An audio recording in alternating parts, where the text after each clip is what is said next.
North Carolina needs someone to represent them. Tom Tillis has not done a great job. He's not going to seek re-election, as so many people know. And, I've thought about it, as you said, Sean. I thought about in 22, possibly running in that midterm race for the open Senate seat. We now have Ted Budd as a great senator from my home state of North Carolina.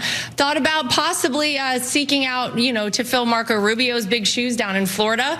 But the timing wasn't right for that. It's all very fresh and new, but I would love, if I ever have the opportunity to represent the people of my home state in North Carolina, it would be a great honor of mine.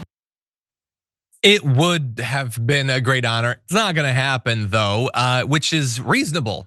There is no reason that Lara Trump should ever even be up to become a senator of North Carolina, or as she said in that, hey, remember when I didn't give a damn about North Carolina and I just wanted to represent Florida?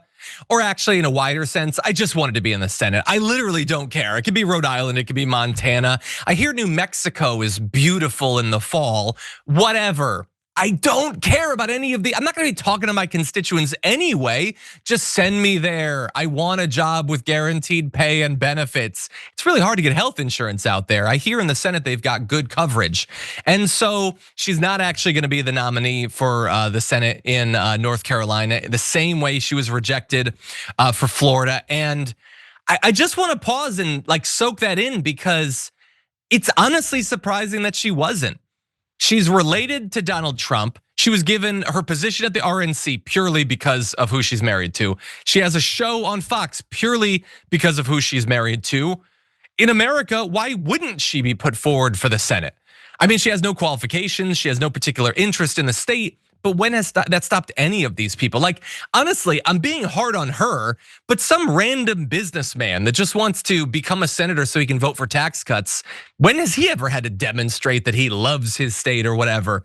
We have no standards whatsoever for our elected officials, even those that are supposed to be the most elite, the most special in the Senate.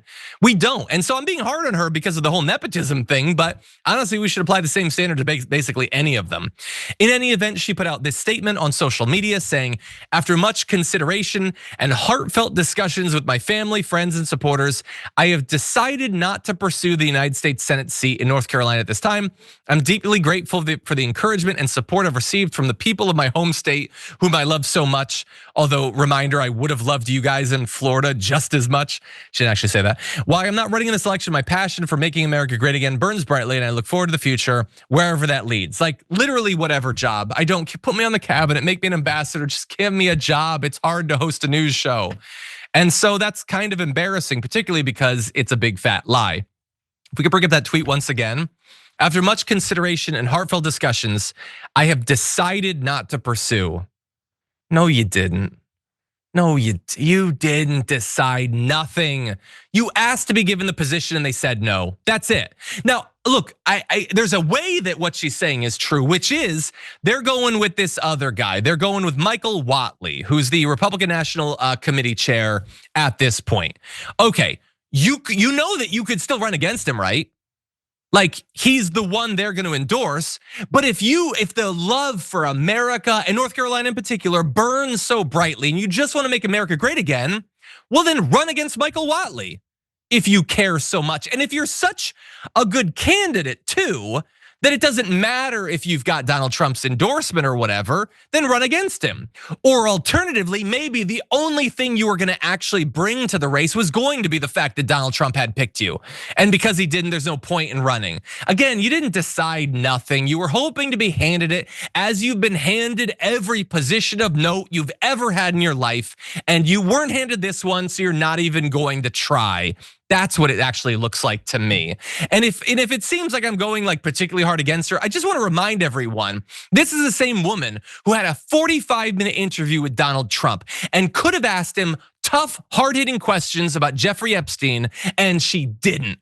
She just took a totally hands-off thing, and then she dared to go live afterward and say, I think we need to get to the bottom of this. She hadn't just had an opportunity to do that and declined to do so. Man, she sucks as a host. She would suck as a senator. Just honestly, go away. Stop inflicting yourself on America.